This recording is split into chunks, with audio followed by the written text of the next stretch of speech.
Vamos lá para mais uma parte do nosso curso online sobre problemas diagnósticos frequentes durante o atendimento da criança e desta vez com outros problemas frequentes diferente dos casos clínicos que você acompanhou até agora. Dessa vez algo mais direto com esses três ocorrências com muita frequência você vai encontrar aí na sua prática médica diária: a monilíase oral, o engurgitamento mamário e a importância e quais são os cuidados com o coto umbilical. Vamos lá para essas três ocorrências. Bem, a monilíase oral é algo que você vai atender aí com frequência, que são essas placas esbranquiçadas, são umas placas bem aderentes à mucosa oral e tem um aspecto leitoso. Tanto é que você tem que ter como diagnóstico diferencial, você tem que excluir se isso aí é resto alimentar. Depois de excluído isso, então você fica com a hipótese de monilíase oral, que pode acometer toda a cavidade da língua e boca, toda a cavidade da boca, tá bom? Essa contaminação, que é um fungo, né?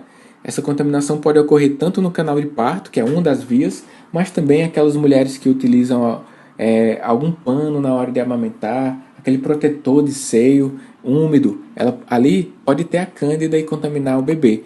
E quando você avaliar o bebê, tem que avaliar a mãe também se ela não está sendo ali a fonte de contaminação na região do seio das suas vestimentas úmidas que ela utiliza com frequência durante as amamentações.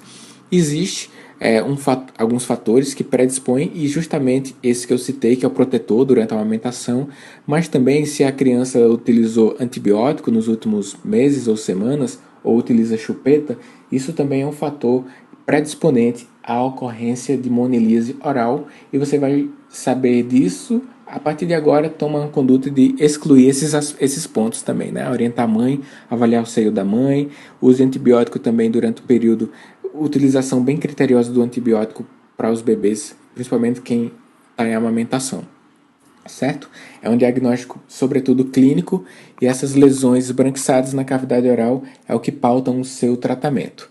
E a conduta diante desse caso é a higienização dos cuidadores e da criança, né? Os cuidadores devem higienizar com pano úmido a região oral da criança. Os cuidadores lavam as mãos antes, depois que vai higienizar com esse pano úmido. E a nistatina, 50 mil unidades unidades internacionais por ml, também pode ser utilizada, e a prescrição deve ser de 1 ml a cada 6 horas, ou seja, uma higienização 4 vezes por dia. A nistatina, que é o antifúngico na cavidade oral, deve tratar esse paciente. E lógico que você tem que manter uma reavaliação constante, de preferência semanal, para ver se não houve progressão do quadro, para ver se você não muda de diagnóstico, porque isso pode acontecer. Uma coisa que aflige a mãe é que a criança está com muita dor, mas o relato que eu posso dizer para você é que a candidíase oral não causa dor para o bebê, tá bom? Então, tranquiliza a mãe quanto a isso.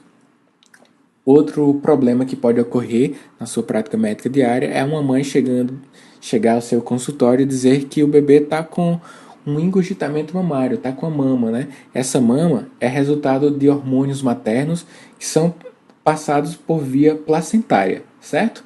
E diante disso pode ser uni ou bilateral. Esse resultado dos hormônios você deve tranquilizar a mãe, porque a regressão pode ocorrer espontaneamente durante algumas semanas.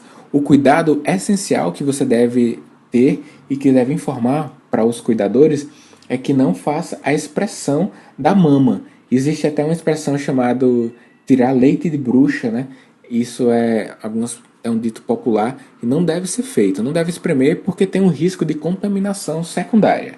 A conduta, então, é não realizar a expressão, informar que a regressão é espontânea e observar se ocorre infecção bacteriana secundária. Essa é a conduta padrão.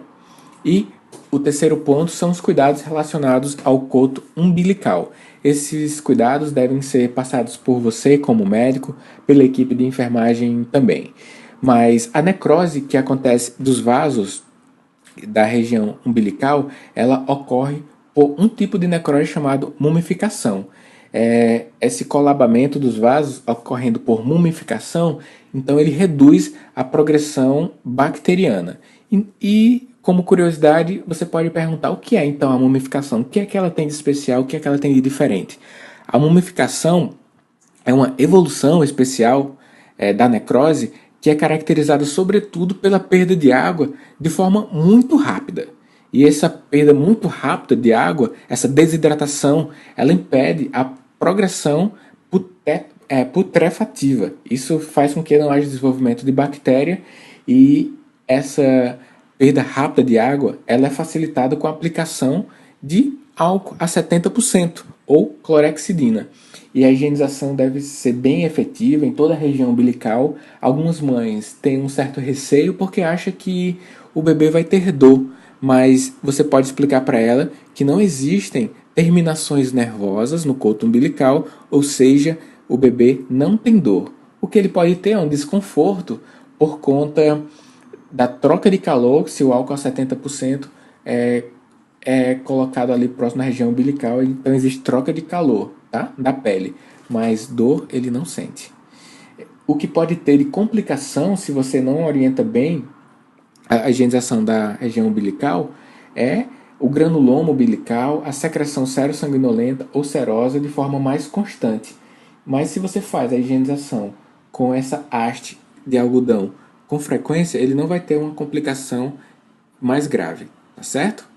Então, tenha atenção quanto a isso, porque isso pode ser uma repercussão grave para o seu paciente se ele vai para uma complicação mais grave. Bem, o tratamento, se houver granuloma umbilical, pode ser feito com nitrato de prata, bastão a 5%. A aplicação é mais efetiva que o álcool, então é o tratamento da complicação, tá bom? É o tratamento, não é para todo mundo só para higienizar, não.